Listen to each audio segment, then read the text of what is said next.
ओम ब्रह्मदेवाय नमः। ओम ब्रह्मदेवाय नमः। ओम ब्रह्मदेवाय नमः।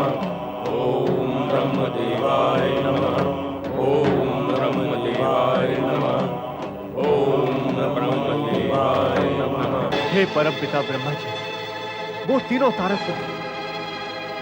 तारक पुत्र आपसे वरदान प्राप्त कर उसी प्रकार उत्पात मचाएंगे जिस प्रकार तारकासुर ने मचाया था। वो तीनों तारक पुत्र मानव और देव सभी की शांति भंग कर देंगे। आप उन्हें वरदान न दे परमपिता। इसी में हम सबका हित है परमदेव। नारायण नारायण, आप मौन क्यों है परमपिता? मौन तोड़ने से सत्य प्रकट होने लगता है नारद, और सत्य अप्रिय होता है। प्रिय सत्य से अप्रिय सत्य अधिक हितकारी होता है परमपिता। आप वही कहें। सुनो देवगण, वरदान देना मेरा स्वभाव नहीं, बंधन है। मैं सुर अथवा असुर किसी से नहीं कहता कि वे मेरा तप करें और मेरा वरदान प्राप्त करें। जो भी तप करता है उसका प्रतिदान देने के लिए मैं प्रतिबद्ध हूं। फिर हमारा क्या होगा ब्रह्मदेव? ये तो भविष्य ही बताएगा, परंतु मुझे तुम्हारी स्थिति देखकर आश्चर्य होता है कि असुरगण तप करके वरदान, सामर्थ्य और सफलता प्राप्त करने के लिए यत्नशील हैं, परंतु सुरगण उनके तप से भयभीत और चिंतित होकर अपना आत्मबल खो रहे हैं। वर्तमान बता रहा है कि तुम्हारा और असुरों का भविष्य क्या होगा। ओम ब्रह्मदेवाय नमः। ओम ब्रह्मदेवाय नमः। ओम ब्रह्मदेवाय नमः।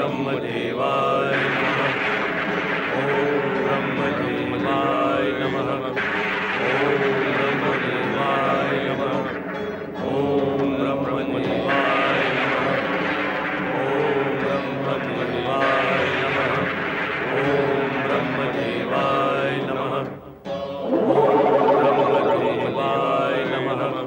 ओम ब्रह्मदेवाय नमः। ओम ब्रह्मदेवाय नमः। ओम ब्रह्मदेवाय नमः। ओम ब्रह्मदेवाय नमः। ओम ब्रह्मदेवाय नमः।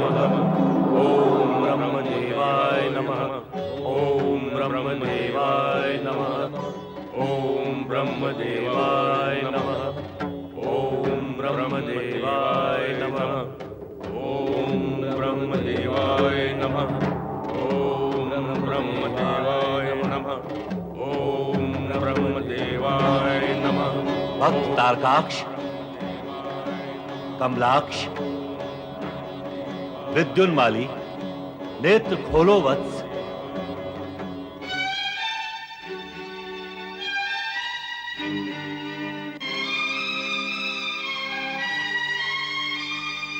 ओम ब्रह्मदेवाय नमः।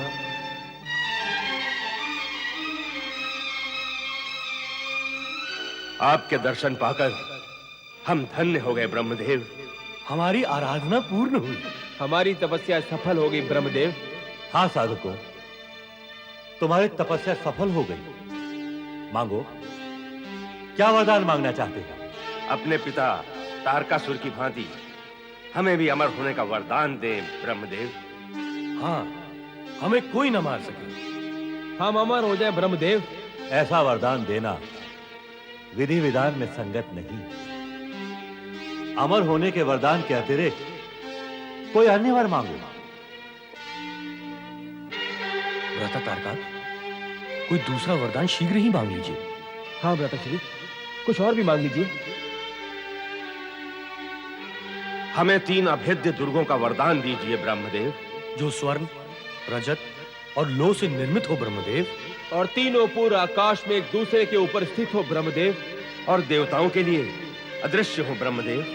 हमारा वध केवल भगवान शिव के हाथों से हो, और तब हो जब अभिजीत मुहूर्त पर पूष्य नक्षत्र में स्वर्णपुर, रजतपुर तथा लोहपुर तीनों एक दूसरे से जुड़े तथास्तु। मैं शीघ्र ही इन 3 अभेद्य पुरों का निर्माण असुरों के शिल्पी मयासुर से पूर्ण करा दूंगा।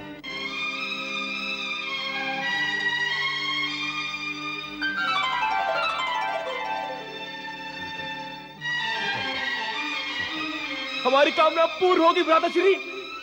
हमें इच्छित वरदान प्राप्त हो गया। हमें तीनों पुर मिल गए। स्वर्णपुर, रजतपुर, लोहपुर।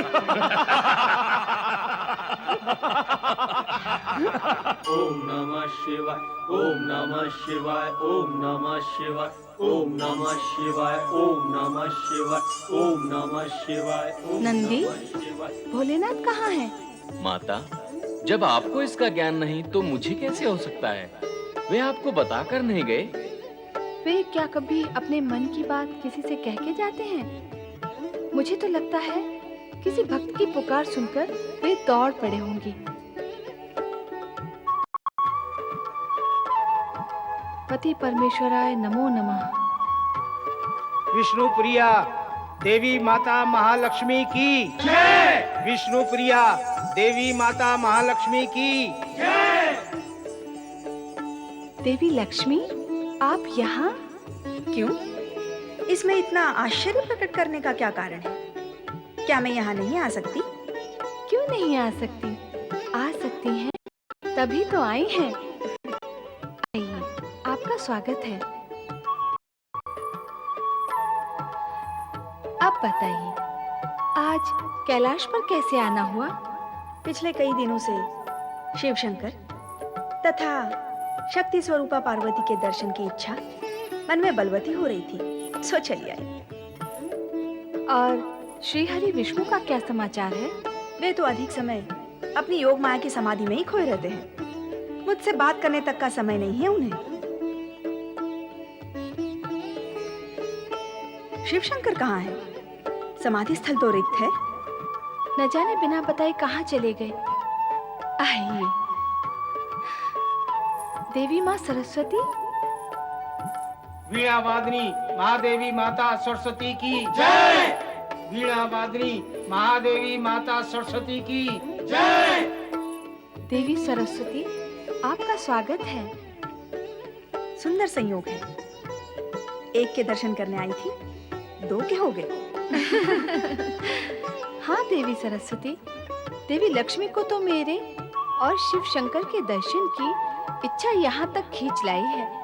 अब आप बताएं कि आपको कौन सा आकर्षण यहाँ तक खींच लाया है? आकर्षण नहीं, विकर्षण। हाँ, आप दोनों को पता है ना कि ब्रह्मदेव ने तीनों तारक पुत्रों को 3 अभेद्य दुर्ग प्रदान करके असुरों की शक्ति बढ़ाने का अवसर प्रदान कर दिया है। तो इसमें चिंता कैसी?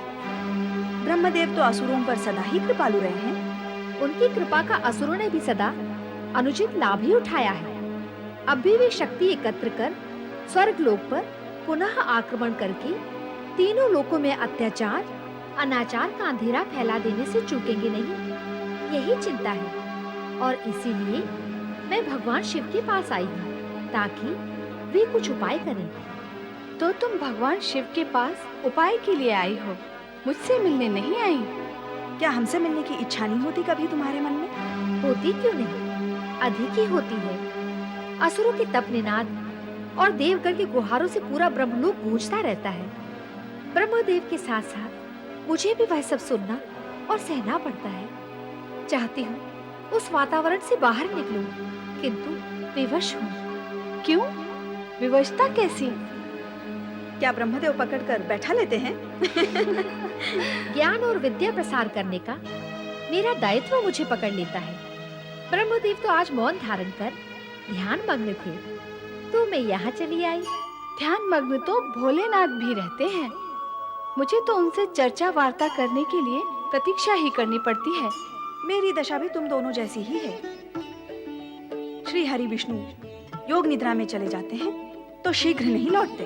अर्थात हम तीनों के पति विचित्र एवं अनोखे हैं। उनकी विचित्रताएं भी विचित्र हैं। यदि समाधान के लिए कोई प्रश्न करो तो टाल जाते हैं, मुस्कुराकर टालते हैं। कहते हैं देवी, अभी समय नहीं आया। उत्तर के लिए तुम्हें प्रतीक्षा करनी होगी।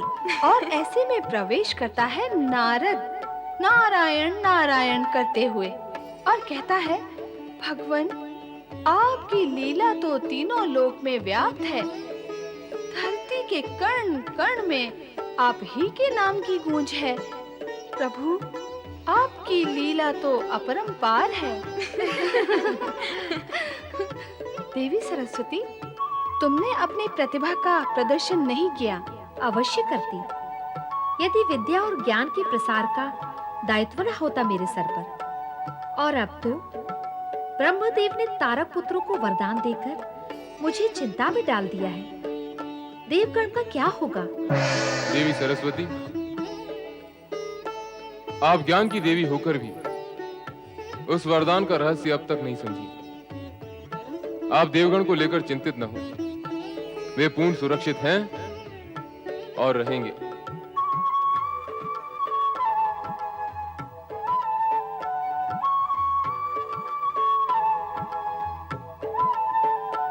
ये क्या? शिव शंकर के दर्शन करते ही चल पड़ी तुम दोनों।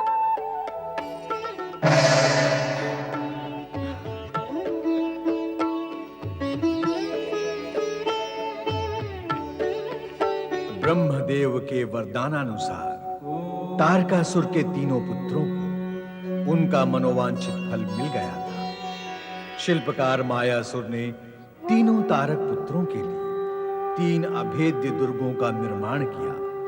स्वर्णपुर, रजतपुर और लोहपुर, ये तीनों दुर्ग आकाश में एक दूसरे के ऊपर स्थित थे और देवताओं के लिए अदृश्य भी। शिल्पकार मायासुर तारक पुत्रों को त्रिपुर के अवलोकन के लिए आकाश मार्ग द्वारा प्रस्थान करता है।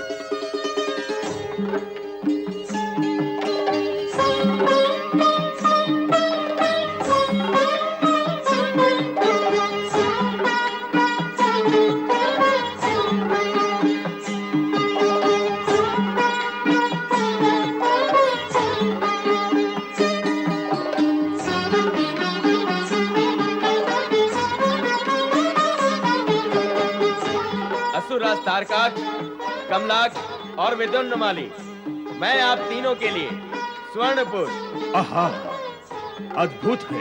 रजतपुर, अनोखा, दृढ़ और ठोस है। और लोहपुर, सुंदर और सुरक्षित भी।